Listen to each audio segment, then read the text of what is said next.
Absolutely. Just go back and watch those. Maybe put a soundtrack to it, and you'd have some fun. Yes. Turn on your iTunes and watch The Hearing again this weekend. All right. It's not going to get as good. Wonder Woman was pretty good last week, but doesn't really compare. All right. Did you like Wonder Woman? Yeah, Wonder Woman was great. Wonder Woman was very, very solid superhero movie, the kind of superhero movie we needed for this summer, at least right now, because the box office isn't doing great. But it was a good movie, and it's going to top the box office again this weekend. Tom Cruise is not going to beat it with The Mummy. It Comes at Night, a horror movie, is not going to beat it. Megan Levy is the war dog drama. That has no shot. So it's going to be all about Wonder Woman this weekend. Now, what about The Mummy? Is The Mummy any good? The Mummy is not very good. Back to you. No,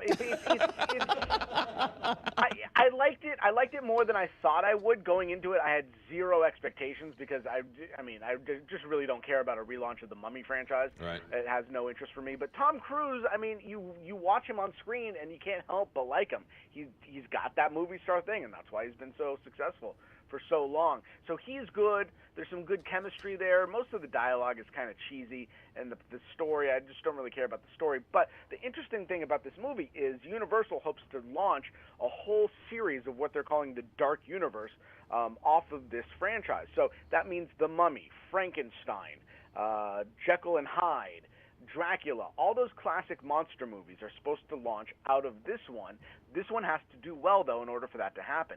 It's not looking so good this weekend. We're looking at about $35 million, which isn't, franchise worthy, but overseas, and that's where the play is most of the time these days. Overseas, it's actually looking like it's going to do very, very well. That's where it's going to make most of its money. It launched in South Korea this week already to a record. So South Koreans love The Mummy and Tom Cruise.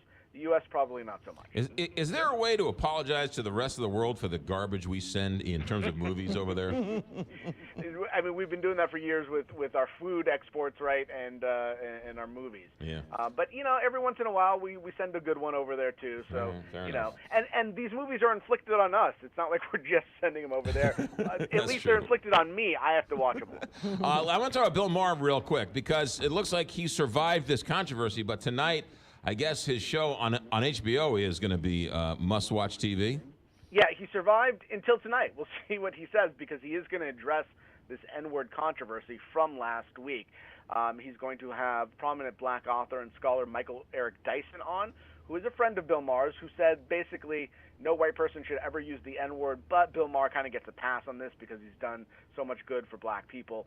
Ice Cube will be on, who was previously scheduled, so it's not like they loaded it up with black people. Right. But Ice Cube, very speaks his mind, known for speaking his mind. We'll see what he has to say. And Bill Maher, from what we understand, is definitely going to address what happened tonight.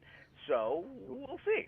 Is there a chance? I mean, it's shocking that HBO apologized. I mean, HBO never apologizes for anything. HBO called what he said inexcusable, and then they let him keep his job. Inexcusable is a really strong word. So, I mean, pretty strong language from them. I mean, is there a chance he might lose his job? I don't think at this point. I think they've to allow him to do another show. Short of him holding up Trump's bloody head tonight, right. I don't think he's going to lose his job. Yeah. What about Al Franken came out, canceled the appearance, but then said, I know Bill Maher to be not a racist, but I'm still not going to grace his show because of the terrible word he said. And that's the thing here. I think it's about context, and Bill Maher is actually getting the benefit of context, which a lot of people usually don't. Bill Maher didn't call somebody the N-word. He used the word in a bad joke.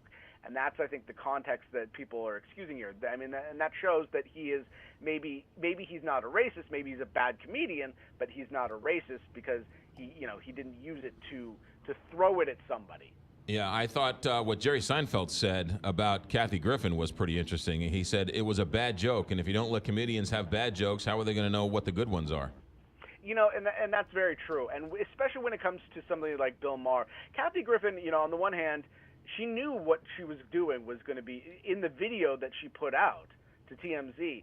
she was joking around, oh, this is going to cause some problems. We're going to have to move to Mexico. So she knew, but she put that out. Bill Maher is also getting a little bit of a pass because people say, oh, the show's live. When you're trying to do a live show, sometimes you're going to misspeak, and that's the problem there. It wasn't a pre-planned thing. Yeah. By the way, did you see Jerry Seinfeld Kesha try to hug Jerry Seinfeld? Oh, we saw it. We've been playing the clip all week. Oh, that's fantastic. Did you see the follow-up where he was trying to explain that he doesn't hug people? He doesn't hug strangers? On Extra? On Extra? I didn't see it. I read it. Is it worth watching? It is. Yes. It is worth watching. I give it 4 stars. Jason Nathanson, thanks for checking in. Have a good week. Take care. You too. 826. Big